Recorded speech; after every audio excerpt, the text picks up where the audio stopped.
લક્ષણ વગરના સામે આવ્યા છે।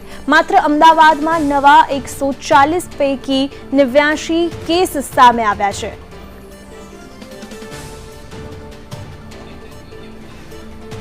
કેતન જોશી વરિષ્ઠ સહયોગી અમારી સાથે જોડાઈ ગયા છે। કેતન, જે રીતે પરિસ્થિતિ વધારે ખરાબ થતી જઈ રહી છે તેની સાથે સાથે એક મોટું સંકટ હવે એ સામે આવી રહ્યું છે કે કોઈ પણ લક્ષણ વગર કોરોના પોઝિટિવ આવી રહ્યો છે।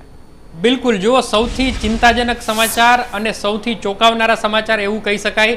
વિજય નેહરા, અમદાવાદ મ્યુનિસિપલ કમિશનરે આજે પત્રકાર પરિષદ કરી ત્યારે એક ચોંકાવનારી વાત કરી જે આપણા બધા માટે સબક સમાન છે અને ખાસ કરીને અમદાવાદવાસીઓ માટે તો છે જ। આખા ગુજરાતમાં જેટલા કેસ આવ્યા છે એમાં ઘણા ખરા કેસ એવા છે કે કોરોનાના કોઈ લક્ષણ નથી।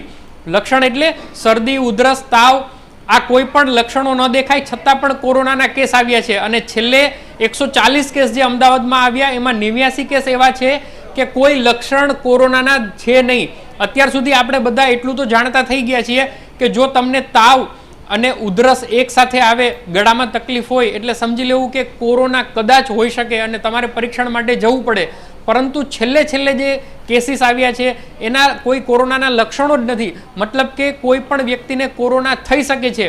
એટલે ફરીથી આ ચેતવણી અહીંયા આપવાની એટલા માટે ઘટે છે કારણ કે કોઈ પણ સિમ્ટમ્સ વગર કોઈ એવું માનીને બેસે કે નહીં મને શરદી નથી, મને તાવ નથી, મને ઉધરસ નથી, માટે મને કોરોના ન હોઈ શકે, તો આ એક બહુ મોટી ભ્રમણા છે। આમાંથી બહાર નીકળવું જોઈએ।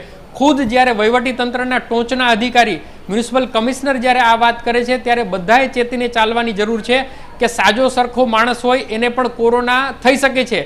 કોરોનાની રસી હજી આવી નથી, ત્યાં એમના લક્ષણો ઉપર આપણે ફોકસ કરતા હતા, પરંતુ હવે કોરોનાના લક્ષણ વગર પણ તમે કોરોના પોઝિટિવ થઈ શકો છો।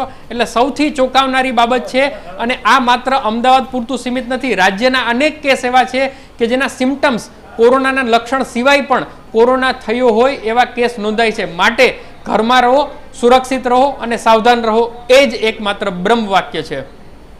આભાર કેતન, જાણકારી બદલ।